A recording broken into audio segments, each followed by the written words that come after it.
बिस्मिल्लाहिर्रहमानिर्रहीम। अस्सलामुअलैकुम। उम्मीद है कि सब खैरियत से होंगे।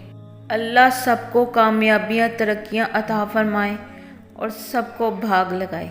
किसी के सदक़े मुझे भी कामयाबियाँ और तरक्कियाँ अता फरमाए और मुझे भी भाग लगाए। आमीन सुम्मा आमीन। और मुझे दुआओं में हमेशा आप भी याद रखिएगा।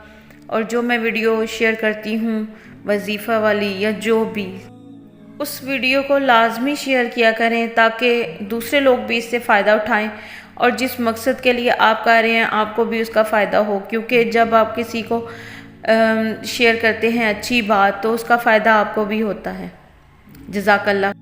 अब आते हैं वजीफ़ा की तरफ।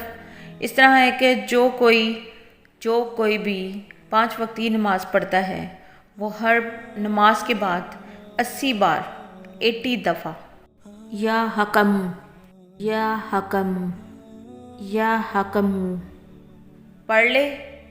अल्लाह ताला उसको किसी का कभी मोहताज नहीं करेगा। इस वजीफ़े को आप शेयर लाजमी कीजिएगा। रिक्वेस्ट समझ लें क्योंकि शेयर करने में कोई आपके पैसे नहीं लगते। और लाइक और सब्सक्राइब भी लाजमी कीजिएगा। अल्लाह हाफ़िज़। Thank you very much.